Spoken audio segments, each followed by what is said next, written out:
This microdosing the blood thing is not working. It's just not working. I drink a little mouthful and it's enough to bite the pain back enough that I can think straight for a little while, but it's not enough to let me sleep. It's not enough that it's even really dulled. I think... I don't know what to do. I don't know.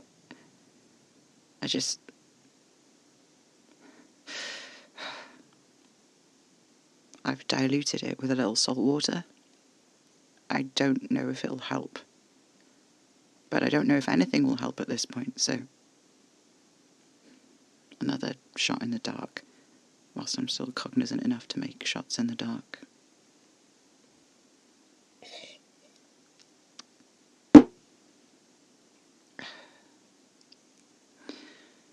Whichever way I'm looking at it, it's looking more and more important that I finish this account of what happened as soon as I can.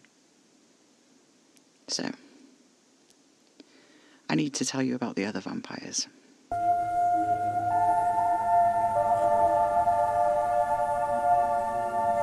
This is Not Quite Dead, Episode 9, In for a Penny.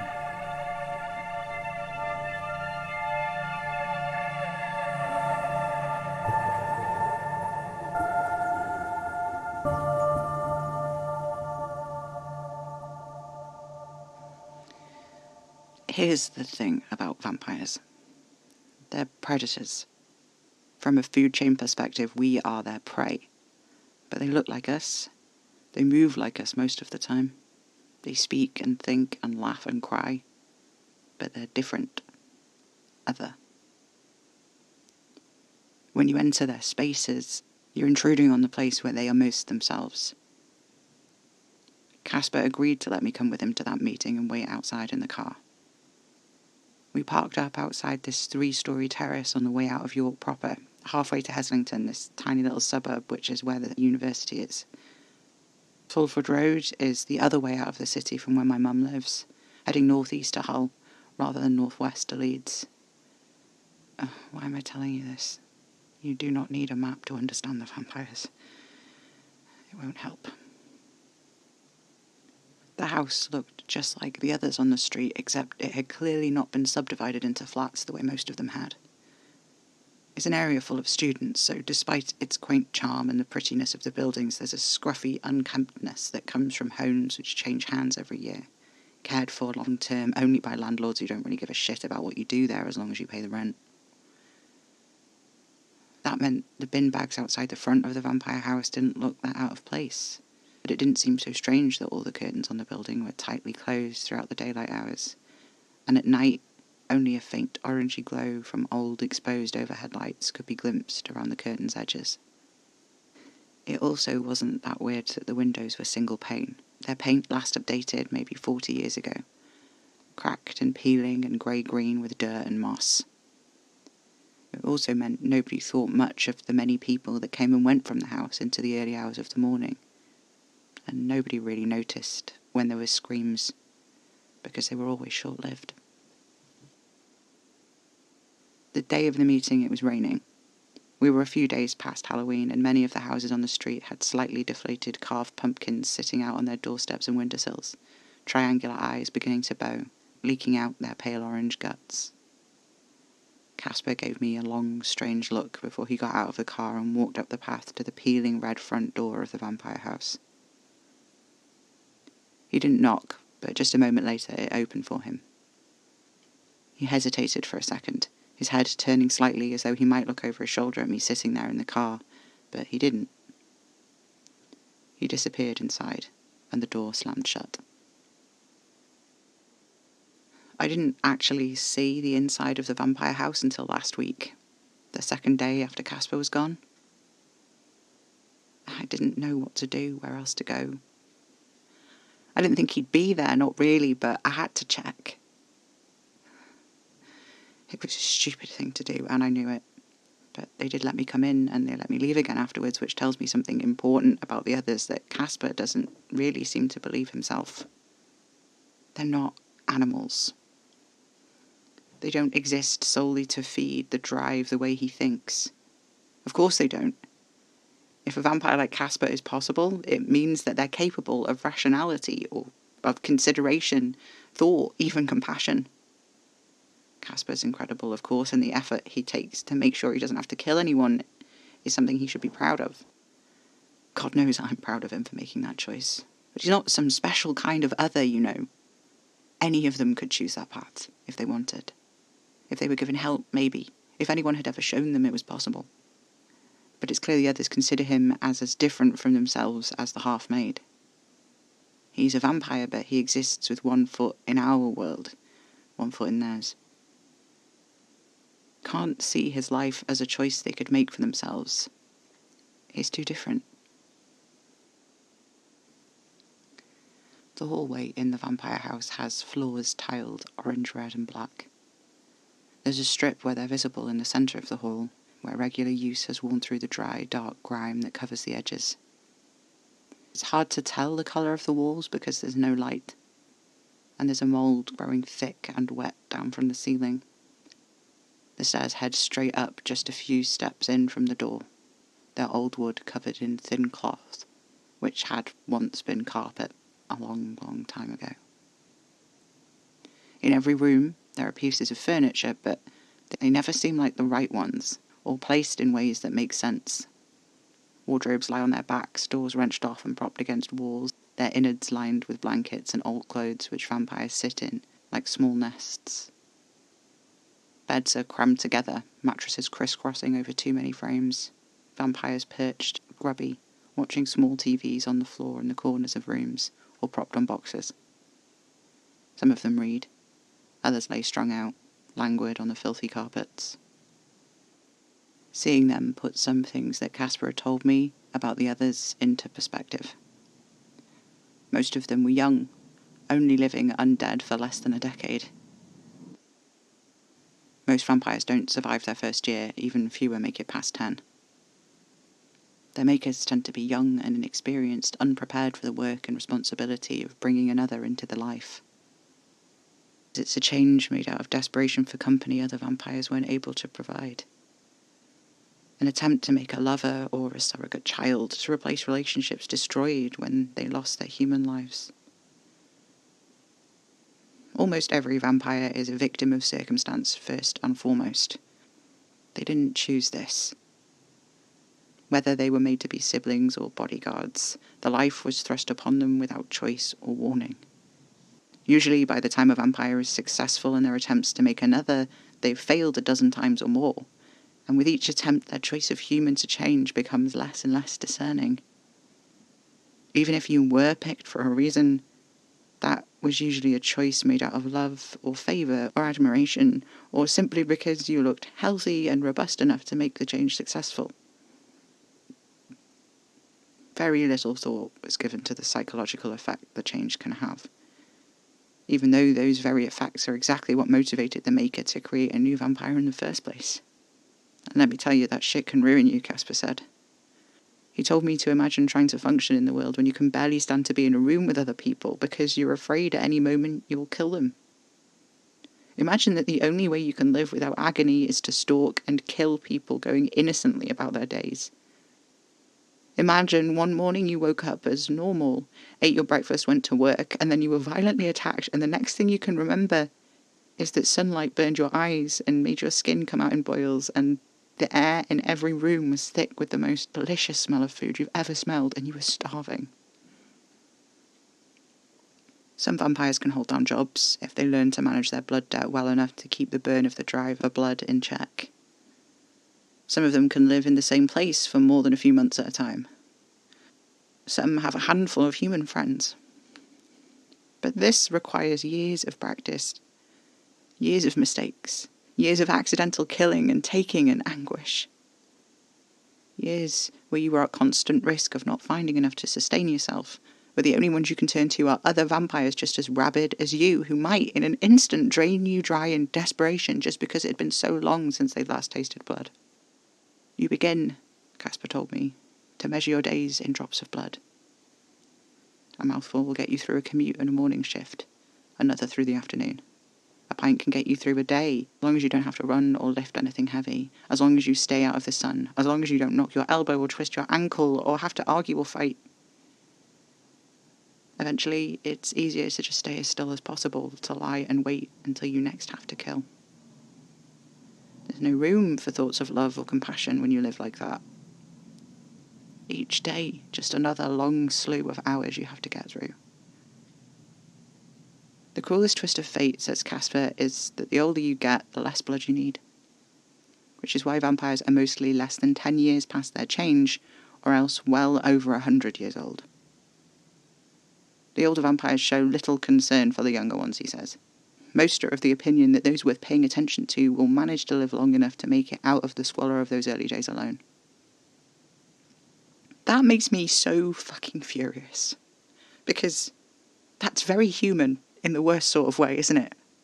Looking to people in the exact same position you've once been in yourself, and instead of being like, there are ways I can make this easier for them, you immediately go, well, I did it, so can they. What a vile way to think. It's usually the older ones that call on Casper. New vampires have rarely heard of him. This nest on Fulford Road was a rare thing, because the top floor of that massive den of a house was pristine. The floors were covered in thick carpet. The windows were hung with heavy velvet curtains that crinkled if you touched them. There were chaises lounges and four-poster beds, a dark wood coffee table, strewn with empty wine glasses and playing cards.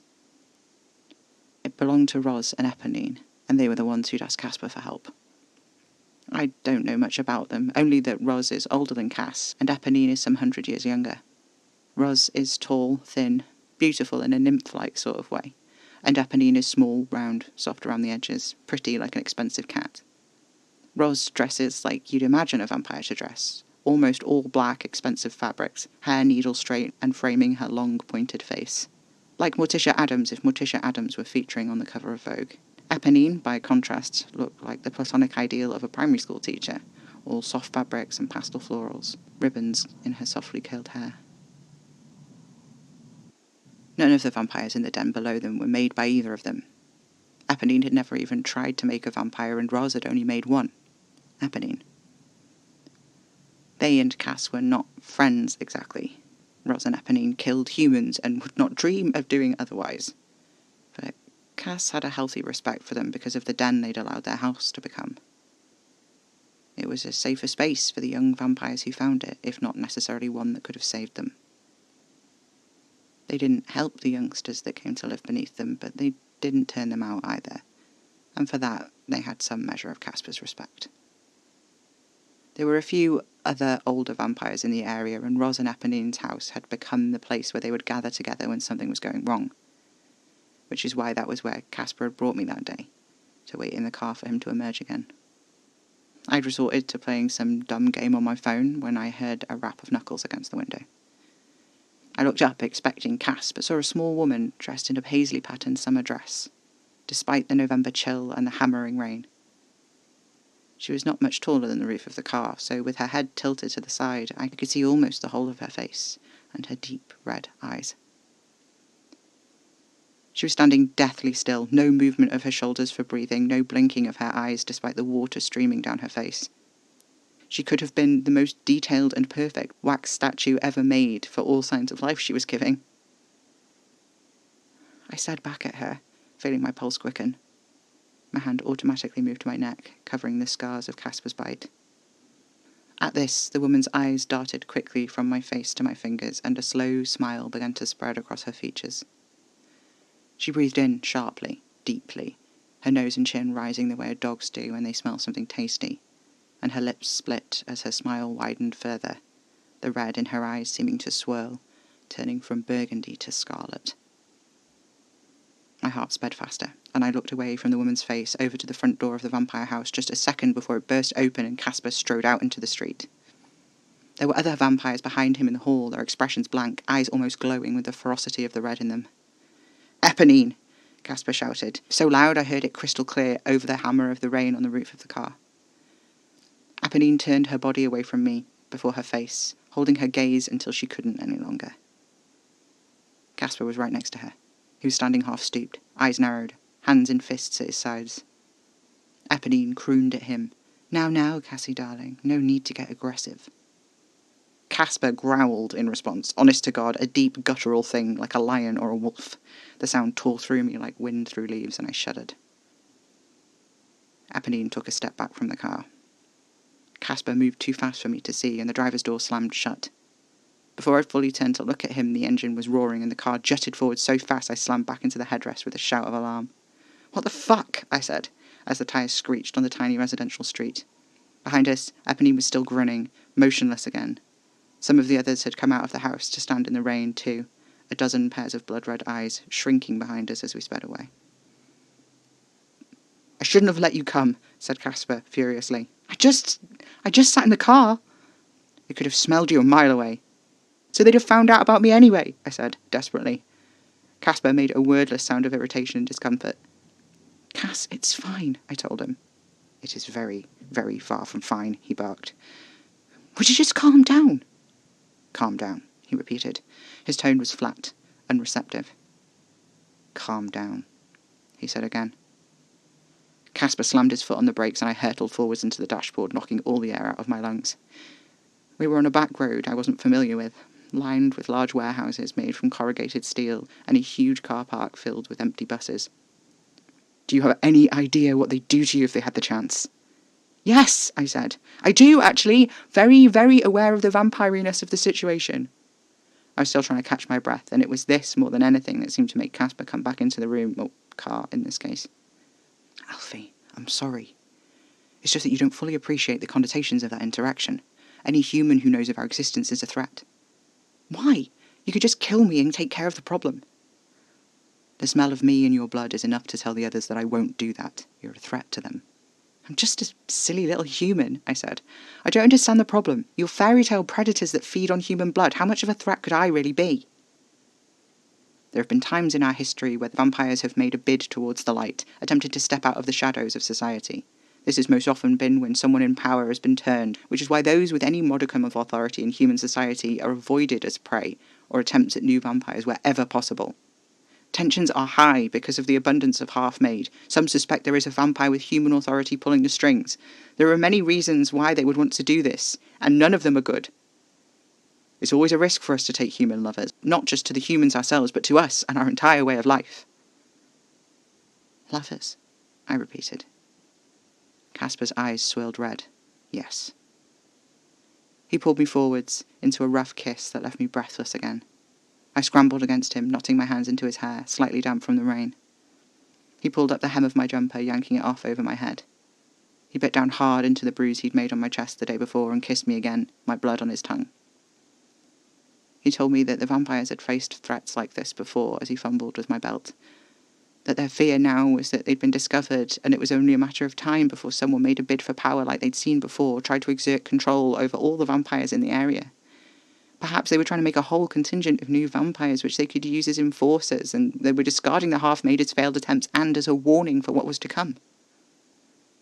"Do you think that's what's happening?" I asked, as Casper pulled off his jeans. "I don't know," he told me. He pulled me into his lap. "Are you afraid?" I said. "Yes." He ran his hands up my back. "But I won't let them have you." I shuddered under his hands. "I know you won't." "Good," he said, and then he bit down on my neck, hard and without warning. "Casper!" I hissed, but he didn't seem to listen. He was wrapped around me tightly, his arms a vice grip around my back. I called his name again, but he didn't listen. I tried to fight in his grip, my hands clawing at his shoulders. "Casper!" He didn't listen. His heart was hammering, fast and violent, separated from mine only by skin and muscle and 2 sternums worth of bone. My own heart was speeding too, thundering in my ears, as that long, deep pull of pressure on my neck peaked and fell as Casper drank and drank. My vision pixelated around the edges. My clawing fingers turned to useless swipes. My head was spinning. "Casper," I said, and it was barely audible at all. My heart gave an alarming double thud, sending searing pain across my chest. Casper let go. Shit, he whispered. I slumped back against the passenger door, my head hitting the glass with a sharp crack. I felt a hot trickle of blood on the back of my neck. I tried to open my eyes, could only manage it for a second, and saw Casper's horror-struck face, my blood down his chin and his chest in red streaks and smears. I was distantly aware of Casper saying my name, of his hand pressing against my throat, but I could only think vaguely of how nice it was that his fingers were so cold against the white-hot pain of the bite he'd made there. And then his cool wrist was against my lips, and the rich, boozy honey taste of his cold blood was on my tongue. It burned the back of my throat as I swallowed. Maybe talking about this was not a good idea. Maybe.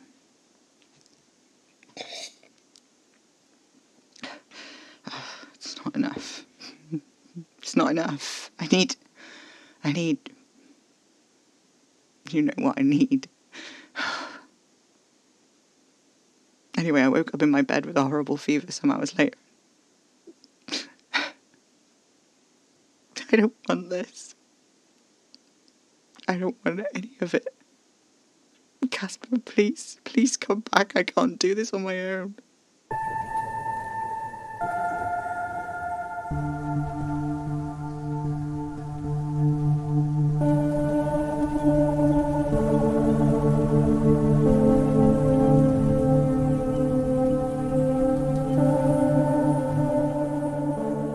Not Quite Dead is written, performed and edited by A. Major under a Creative Commons 4.0 attribution license.